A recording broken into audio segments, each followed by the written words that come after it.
Nós somos os cristãos presbiterianos da Covilhã, damos as boas-vindas a todos os que estão conosco, os que estarão juntos de nós e também aqueles que ainda assistirão à transmissão, à meditação nas Escrituras Sagradas. Nós damos o nosso abraço, deixamos um abraço, convidamos a todos, principalmente aqueles que são aqui da região da Covilhã, aqui em Portugal, que possam estar presentes no nosso culto, nas nossas partilhas. Nós nos reunimos sempre aos domingos às 10h30 da manhã. E se você está interessado, entre em contato conosco, que nós podemos lhe dar a morada onde nós estaremos nos reunindo. Então, nesse período que estamos a passar, embora sendo um período muito duro e doloroso, muito difícil, já há tanto tempo estamos assim por causa da pandemia, mas esse período é o período que nós deixamos para o que nomeamos como o Advento, o período do Advento. E então nós vamos continuar. Domingo passado fizemos a primeira reflexão sobre esse período chamado Advento. Hoje é o segundo domingo, hoje 5 de dezembro de 2021, e nós estaremos também meditando nas Escrituras, como temos feito todos os domingos às 18 horas. Portanto, nós convidamos a você que esteja atento então a essa mensagem que faz parte naturalmente da preparação para a celebração do Natal, que para nós cristãos não é mero evento comercial ou cultural, mas o Natal ele possui um significado extremamente importante para o cristianismo, para a fé cristã, muito mais do que para o cristianismo, que nós chamamos de o período onde nós vamos celebrar a encarnação de Deus, a encarnação do Verbo, da palavra viva, que foi o próprio Jesus Cristo. Portanto, hoje nós vamos meditar numa sequência de meditações que começamos domingo passado, mas hoje nós vamos ao profeta Isaías. E Isaías é um profeta que é reconhecidamente nomeado como o profeta messiânico. Foi ele que não somente ele, mas ele especialmente, que profetizou uma série de palavras com respeito à vinda do Messias. Então, hoje nós vamos nos ater com mais propriedade no livro de Isaías, no seu capítulo 7, e nós vamos ler os versículos que são referentes especialmente ao versículo 14, mas nós vamos ler a partir do versículo 10. Então nós leremos do versículo 10 ao versículo 14. Você que está com a sua Bíblia, ou que você tem, se você quiser tomá-la nas suas mãos, e então pode seguir comigo, embora que a minha versão é um pouco mais contemporânea, versão portuguesa, contemporânea para os nossos dias.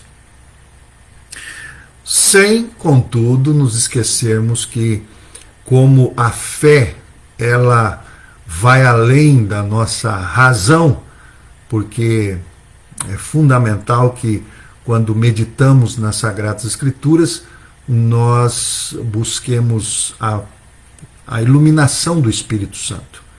O Espírito Santo é aquele que pode nos iluminar para que possamos entender aquilo que vai além da letra. Portanto, nós vamos orar nesse momento, pedindo ao Senhor que nos dê a sua iluminação. Vamos orar. Senhor, nós te pedimos neste momento que nos ilumines com o teu Espírito Santo. Ó gracioso Deus misericordioso, Jesus Cristo e Consolador Espírito Santo, nós rogamos que na nossa limitação e na nossa imperfeição das nossas palavras e do nosso entendimento, o Senhor esteja a iluminar os olhos do nosso entendimento, a abrir os nossos ouvidos para que possamos perceber aquilo que o Senhor tem a nos falar. E ensina-nos, Senhor, a tua vontade. Pedimos, Senhor, especialmente por todos aqueles que estão a assistir essa transmissão, ou mesmo aqueles que ainda assistirão no futuro, que o Senhor tome essas palavras e possa falar ao coração, a fazer guarida no coração de cada um. E por isso nós te damos toda a honra e toda a glória, ó Pai, Filho e Espírito Santo, agora e sempre, e pelos séculos dos séculos. Amém. Então, portanto, vamos ler o texto sagrado que está em Isaías, capítulo 7, versículo de número 10 a 14. Vamos atentar à leitura da Sagrada Escritura. Assim nos diz a palavra. O Senhor mandou Isaías levar outra mensagem ao rei Acaz. Pede ao Senhor teu Deus um sinal, venha ele do fundo do abismo ou do alto do céu. Mas Acaz respondeu: não farei tal coisa, não quero provocar o Senhor. Isaías disse-lhe então: ouve-me bem, herdeiro da dinastia de Davi. Não vos basta cansarem a paciência dos homens, para cansarem também agora a paciência do meu Deus? Pois bem, é o próprio Senhor que vos vai dar um sinal. A virgem está grávida e vai dar à luz um filho, e pôr-lhe-á o nome de Emanuel. Essas são palavras ditas a mando de Deus pelo profeta Isaías ao rei Acaz. Vamos então nos lembrar, em primeiro lugar, a respeito do tempo do advento. Por que o tempo do advento? O tempo do advento é um período onde a fé cristã ensina-nos a nos preparar para aquelas celebrações especiais do cristianismo, da fé cristã, onde nós temos a Páscoa e temos o Natal. A Páscoa, que nos traz a memória e a reflexão de que Deus veio em Cristo e morreu numa cruz e ressuscitou. Esta é a Páscoa do cristão, que é bem diferente da Páscoa dos judeus. Os judeus celebram uma Páscoa como libertação do povo de Israel da época do cativeiro do Egito e a saída deste povo do Egito e sob a liderança de Moisés. Mas os cristãos, eles celebram a Páscoa como sendo o grande evento, ou um dos grandes eventos da salvação, da nossa salvação, que é a nossa ressurreição também com Cristo, uma vez que Cristo ele foi ressuscitado, e o que aconteceu no primeiro dia da semana, logo após 3 dias da sua crucifixão. O tempo do Advento é um período de preparação espiritual, justamente para que nós possamos, juntos, como corpo de Cristo, como igreja, como comunidade, possamos enaltecer e glorificar e dar esta ênfase a estas festas cristãs, a estas celebrações cristãs. Nada comparável e não se compara com essas festas populares, comerciais, que hoje nós temos nos nossos dias, que não tem nada a ver com o Pai Natal, ou que com gnomos, com fadas e com outras coisas mais. A essência da verdade do cristianismo nos mostra que há 2 eventos fundamentais.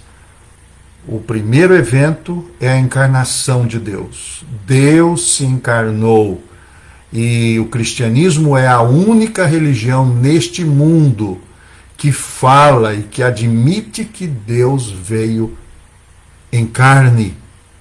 E um segundo, de que este Deus que se encarnou, ele foi à cruz, levou sobre si os nossos pecados e então ressuscitou, morreu e ressuscitou no primeiro dia da semana.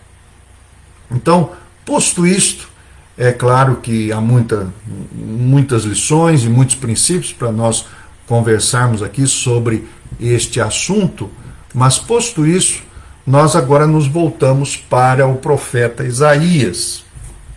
Até porque o texto que nós lemos, ele se refere também, e tem, na verdade, é a base, na verdade, para aquele famoso versículo que temos em Mateus, de que justamente a Virgem conceberia, daria à luz a um filho, e ele seria chamado Emanuel, como está em Mateus capítulo 1.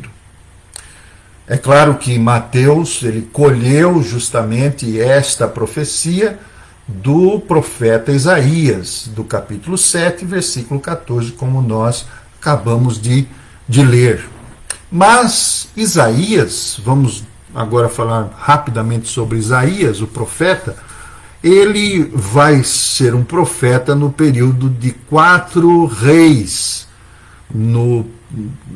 reis de Judá, do reino de Judá.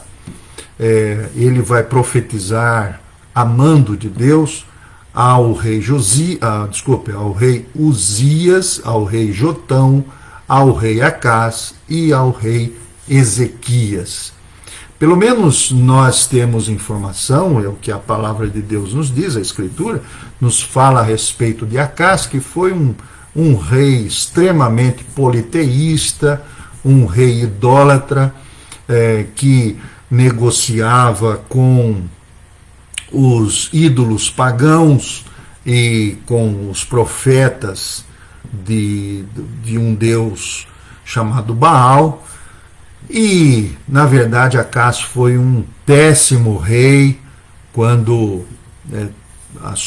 o seu reino ele vivenciou tremendas crises, tanto econômicas, políticas e também militares.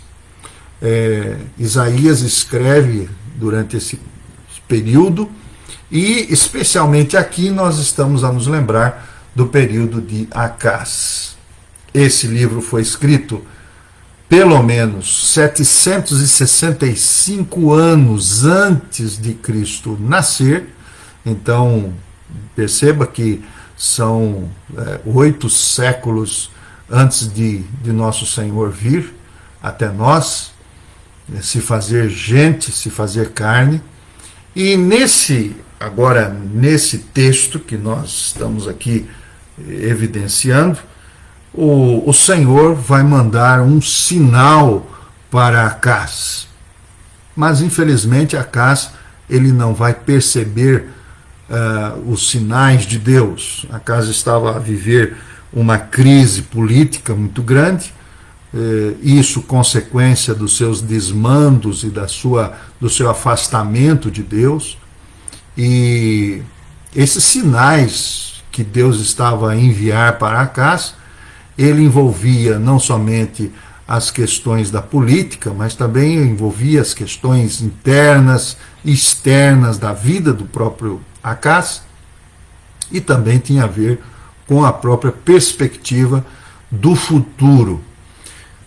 É bom que nós percebamos questões, por exemplo, sobre a profecia, ou as profecias que eram concedidas aos profetas no Antigo Testamento, e percebamos que as profecias elas eram palavras, ou elas eram palavras que tinham a ver com o presente e também com o futuro, e ao mesmo tempo elas se entrelaçavam. Por isso a profecia nunca era extremamente clara. Pelo contrário, as profecias dadas, algumas profecias dadas pelos profetas, eram complexas, e havia necessidade de contemplação, de reflexão, de percepção e de discernimento espiritual para poderem compreender as ordens de Deus e as previsões de Deus e as promessas de Deus também.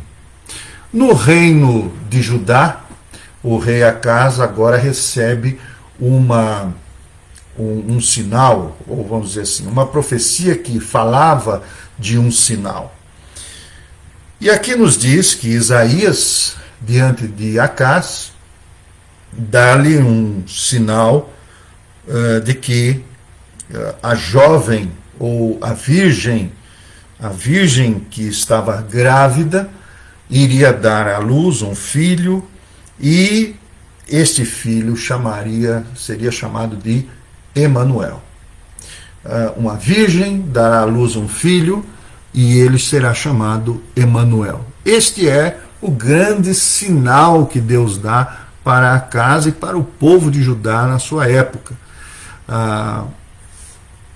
Acaz estava interessado em saber de Deus, naturalmente, se ele detinha algum poder sobre povos que estavam não somente a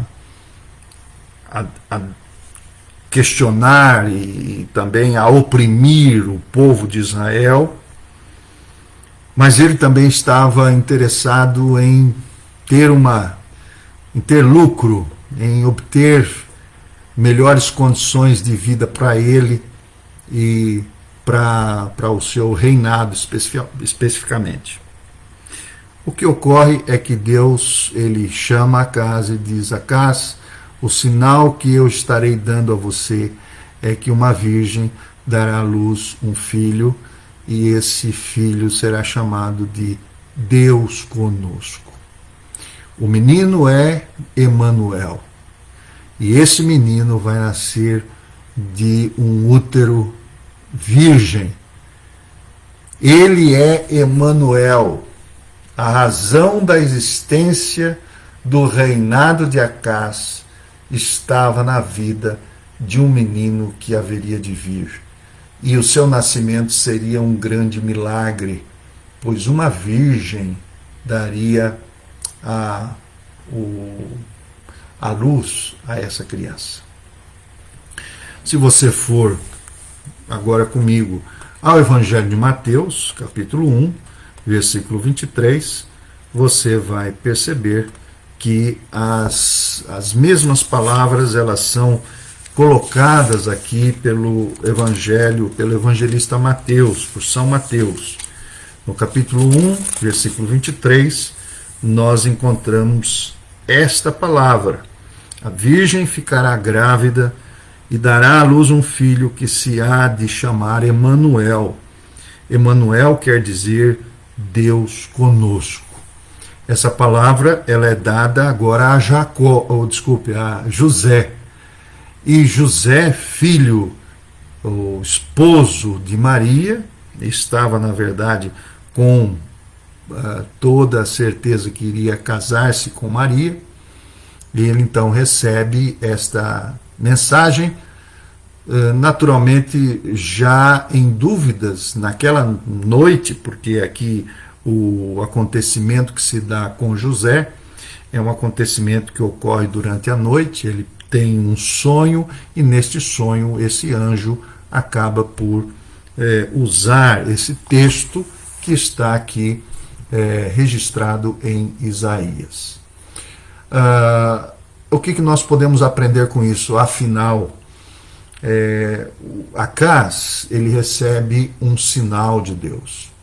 E os sinais de Deus, eles são muito importantes, porque os sinais, eles emitem uma mensagem.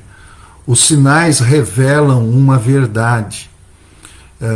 O importante não é o sinal em si, o símbolo em si, mas o importante é o que este símbolo traz como conteúdo ou aponta como sendo uma mensagem. Os sinais que Deus dá ao povo de Israel com respeito ao nascimento de Jesus são muitos sinais. Muitos deveriam, por exemplo, se lembrar de Isaías, capítulo 11, versículo 1, quando Isaías dizia do tronco de Jessé haveria de nascer um rebento. Ou então Miqueias, quando o profeta Miqueias ele diz: "E tu, Belém, terra de Judá, de modo nenhum és a menor das vilas de Judá, mas de ti me sairá o guia que há de apacentar Israel." Ou então o próprio Isaías dizia: "Um menino nos nasceu, um filho se nos é dado." Então são sinais que o povo de Israel precisava e carecia de perceber. E os sinais durante toda a Escritura sempre vão correr juntos com a mensagem, com a boa nova. O Senhor Jesus usou de muitos sinais, especialmente, por exemplo, quando vamos a João, o Evangelho de João, nós vamos ver que estes sinais ou milagres que Jesus fez ou realizou, especialmente 7, antes da sua morte e ressurreição, todos eles apontavam para uma mensagem. É interessante que quando Jesus curou um cego, em João, capítulo 8, ou melhor, capítulo 9, ele dizia: "Eu sou a luz do mundo." Ou então, quando Jesus ele multiplicou os pães, em João, capítulo 6, ele dizia: "Eu sou o pão da vida." E então todos estes sinais ou símbolos, eles têm um propósito: levar todos a uma mensagem, uma verdade. E estes são sinais importantes. Desde todo o tempo, desde sempre, os homens recebem de Deus sinais. E estes sinais, eles levam, eles querem evidenciar, eles querem apontar para uma mensagem, para uma verdade. aquilo que Acaz não conseguiu perceber, porque a sua mente não estava voltada para Deus, a sua mente estava pulverizada, estava saturada de tanta idolatria, ele já não tinha o seu coração nas mãos de Deus, pouco fez e pouco naturalmente entendeu. Nós também somos assim. Precisamos aprender alguns princípios com respeito a estes sinais de Deus. O tempo do advento é um tempo onde nós somos convidados, chamados por Deus, exortados por Deus a perceber estes sinais. Desde toda a nossa existência, Deus tem se revelado a nós. É trágico quando nós não conseguimos perceber estes sinais de Deus na nossa vida também. E olhando para este trecho de Isaías capítulo 7, nós vamos aqui então aprender com esse princípio dos sinais de Deus. Tempo do advento é um tempo onde queremos perceber os sinais de Deus. Vamos ver, por exemplo, em primeiro lugar, podemos aprender com este princípio, é de que os sinais de Deus, eles são paradoxais. O que eu quero dizer com isso? Quero dizer que, embora os sinais sejam simples e às vezes simplórios, eles são profundos e complexos. Quando Acaz recebe Isaías e Isaías diz: um menino será o grande sinal de Deus, o nascimento do Deus conosco será o grande sinal para você, Acaz. Era alguma coisa tão indiferente para Acaz, tão irrelevante, e esse foi o caminho que Acaz achou e compreendeu, que era algum evento tão irrelevante, uma criança, um menino, mas por trás deste menino estava o Deus conosco, o Deus que vinha até Jerusalém, o Deus que iria vir. E qual seria o resultado, ou o efeito, vamos chamar assim, o efeito de Acaz em relação a este sinal? O seu coração iria, se estivesse nas mãos de Deus, ele iria perceber, ele iria verificar, ele iria recobrar esperança, ele iria renovar a sua fé, porque Deus não havia abandonado o seu povo. E este é um dos sinais, ou melhor, os sinais que se apresentam para nós nos nossos dias, eles continuam tendo esse primeiro princípio, o princípio de que estes sinais são paradoxais. Quando o Senhor nos dá um sinal, às vezes tão simples, ordinário e comum, e não percebemos que estes são sinais de Deus, por vezes, na maioria delas, nós reputamos esses sinais ou esses acontecimentos como algo ordinário, do cotidiano, e não conseguimos ver além daquilo que está diante dos nossos olhos carnais. Mas é no ordinário que Deus se revela. Por incrível que pareça, estes sinais que são ordinários, que são comuns, eles guardam verdades profundas e complexas. Quando olhamos para mensagens, as parábolas de Jesus, nós nos lembramos, por exemplo, de uma das parábolas quando o Senhor Jesus dizia, principalmente com respeito à sua volta, à perspectiva escatológica, ao futuro, quando nós seremos julgados pelas coisas que fizemos ou deixamos de fazer. O Senhor Jesus dizia: quando fostes ver-me, quando me hospedastes, quando cuidastes de mim, quando quando fizestes a um destes meus pequeninos. Estes sinais que são simples e ordinários, para a sociedade não importa. Infelizmente, a sociedade ela somente enche os seus olhos com coisas pomposas, glamurosas. A sociedade, o sistema social que vivemos hoje, ele dá ênfase àquele que possui, que tem propriedades, que é abastado, aquelas pessoas ou aqueles acontecimentos espetaculares. As pessoas estão preocupadas com acontecimentos espetaculares. Mas quando Deus quer se revelar a nós, através desses sinais dele poderosos, ele se revela através de coisas simples.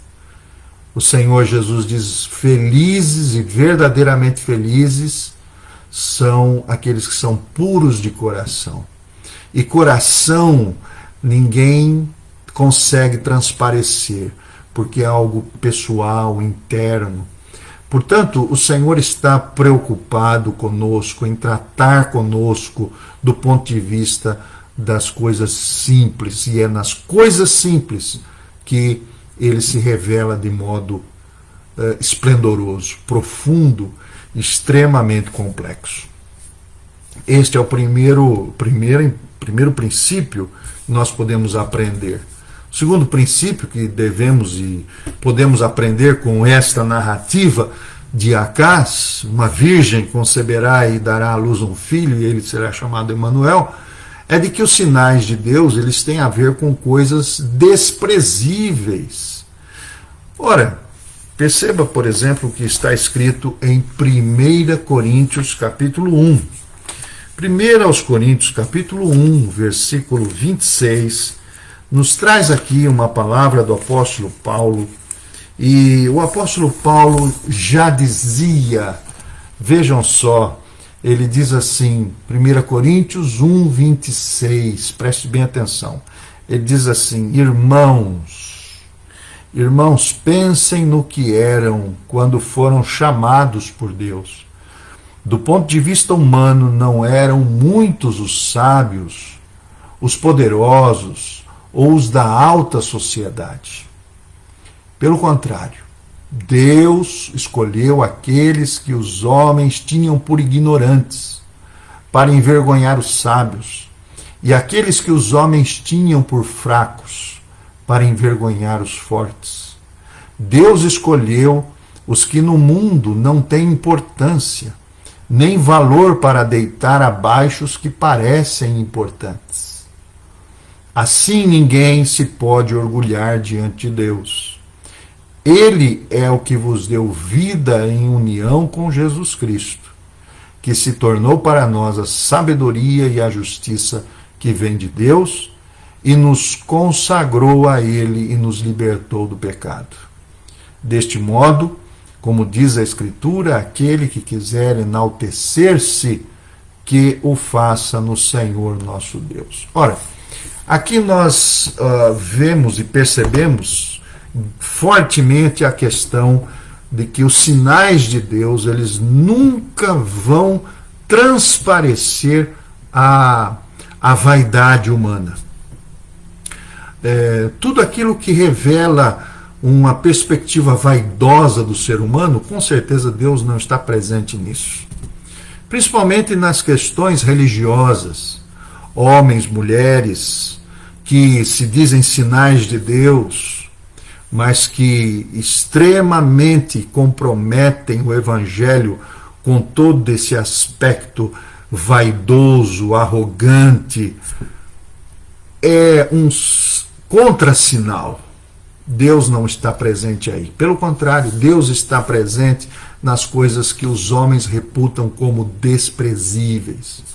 Por isso, nós devemos aprender com o princípio de Isaías aqui, de que os sinais de Deus não são apenas paradoxais, incoerentes tantas vezes para a alma humana, para o pensamento humano, mas também eles têm a ver com situações, coisas, acontecimentos, pessoas que são desprezíveis. Paulo estava escrevendo aos Coríntios e estava a dizer que muitos haviam sido chamados não porque eram sábios, não porque eram extremamente competentes, inteligentes e producentes, mas muitos ali em Corinto haviam sido chamados porque eram, na verdade, até mesmo ignorantes, iletrados, pessoas até desprezíveis da sociedade. E foi justamente isso que Jesus fez enquanto estava aqui conosco. Jesus, ele estendeu a mão às mulheres que viviam situações de opressão, de reflexo de uma sociedade extremamente patriarcal. Era uma sociedade que apenas evidenciava a vaidade, a arrogância do ser humano, do homem, sobre a mulher. O Senhor estendeu a mão a cegos, a doentes, a leprosos, justamente porque eram eles desprezíveis. E como desprezíveis que eram reputados como nada. Os sinais que Deus quer dar hoje a nós, eles têm um quê de coisa desprezível. Por isso, lance mão daquelas situações ou daqueles sinais que você acha que Deus está ali transparecer como sinais espetaculares.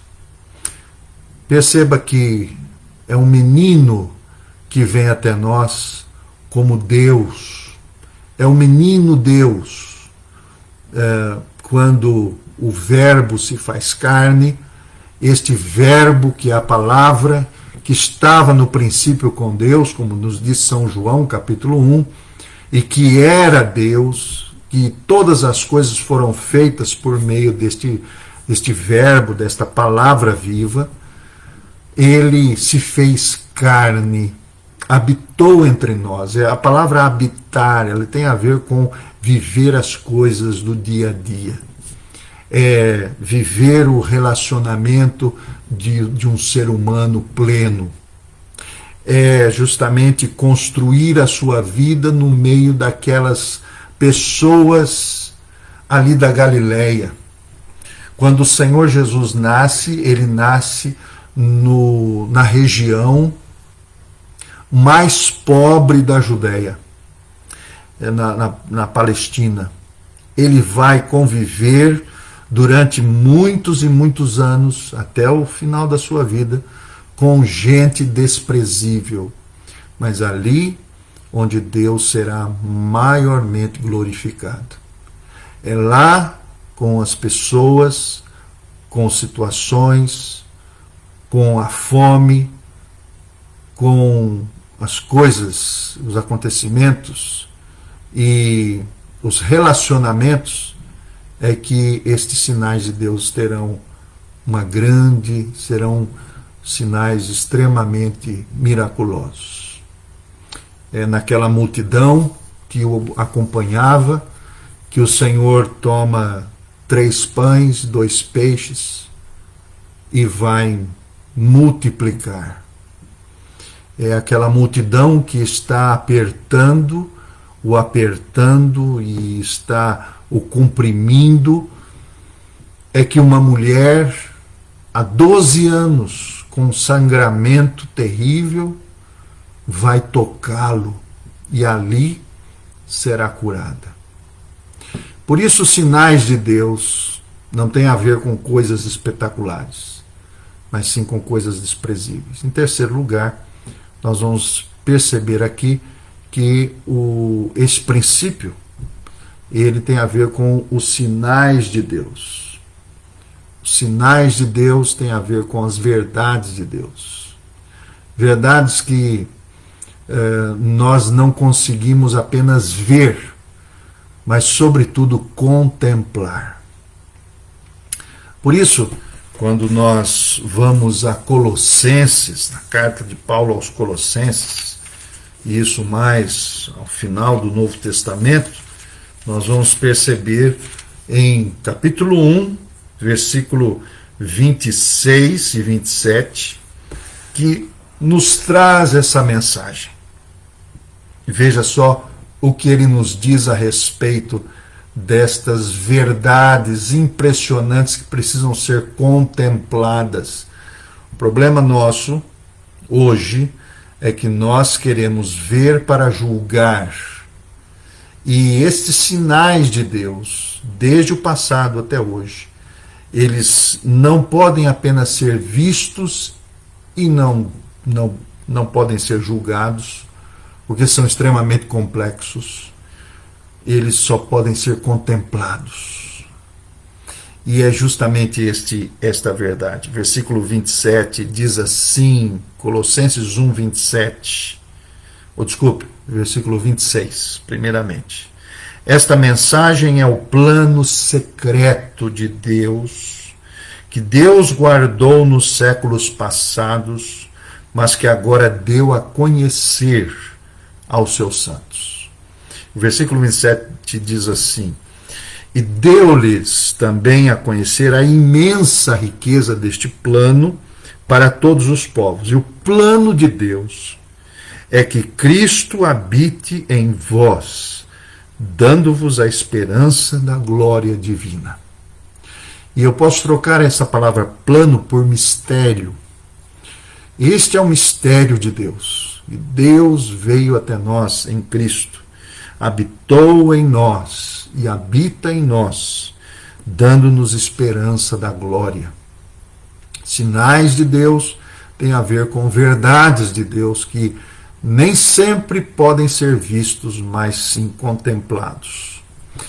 Infelizmente, nós estamos hoje saturados de tantos julgamentos, juízos, que todos nós somos e temos e achamos que temos o direito de julgá-los. Mas é uma verdade estampada diante de nós. A verdade é que o ser humano não foi feito para entender tudo de Deus. Outra questão importante e que precisa ser colocada por nós quando falamos e estamos aqui a meditar nas palavras de Deus, é de que nunca vamos perceber todas as coisas de Deus. Alguns não creem em Deus, talvez porque não conseguem e não têm essa capacidade de compreender a Deus. E eu digo que essa capacidade de compreender a Deus, ela não é dada a ninguém absolutamente. Primeiro porque a fé, ela é extremamente mística. E digo mística no seu sentido positivo. Não estou a falar de misticismo, estou a falar de mistério. Que nós precisamos aprender com os sinais de Deus é contemplar o mistério de Deus. Acreditamos nas Sagradas Escrituras porque ela evidencia o mistério. Ela nos põe a par dos sinais de Deus, que são sinais paradoxais. Ela nos expõe diante de Deus porque estes sinais, eles tratam com coisas desprezíveis. E, concluindo, é bom que se diga que Acaz não percebeu absolutamente nada. Muitas pessoas nas Escrituras nunca perceberam nada. Herodes, o rei Herodes, quando o nosso Senhor Jesus nasceu, ele não percebeu que o rei de Israel, o rei de Jerusalém, havia nascido. Os belemitas, aqueles habitantes de Belém, quando foram procurados e solicitados por José e por Maria, se houvesse algum sítio onde eles pudessem passar a noite, eles não perceberam que ali em Maria estava para nascer aquele que viria de redimir o mundo. Os belemitas não perceberam. Herodes não percebeu. E a minha pergunta a você: você está a perceber? Quantos estão a perceber? Quantos estão a ir além do Natal comercial, além do Natal cultural? Quantos estão a se perguntar: quem é este Emanuel? Por isso, o Senhor nos diz que aquele que vem a Ele, ou que vai a Ele, de maneira nenhuma Ele o lançará fora. Ele também diz: eu sou o caminho, a verdade e a vida. Ninguém vem ao Pai senão por mim. Ele diz também: não vos deixarei órfãos, voltarei para vós e enviarei o Consolador. Ele convencerá o mundo do pecado, da justiça e do juízo. A este Jesus, que nós não conseguimos perceber, porque encontramos em Deus o verdadeiro homem e encontramos no homem o verdadeiro Deus, é para estes que os sinais de Deus se descortinam. Portanto, hoje ficamos por aqui. Esperamos que, assim como muitos também no Novo Testamento e até os dias de hoje perceberam porque contemplaram pela fé o Senhor, você também possa ter essa mesma graça. Oramos que o Senhor abençoe sua semana e que possamos estar juntos domingo que vem com a graça do Senhor. Deus abençoe você. Até domingo que vem, quando continuaremos a falar mais um bocadinho sobre o tempo do Advento. Um grande abraço e Deus vos abençoe.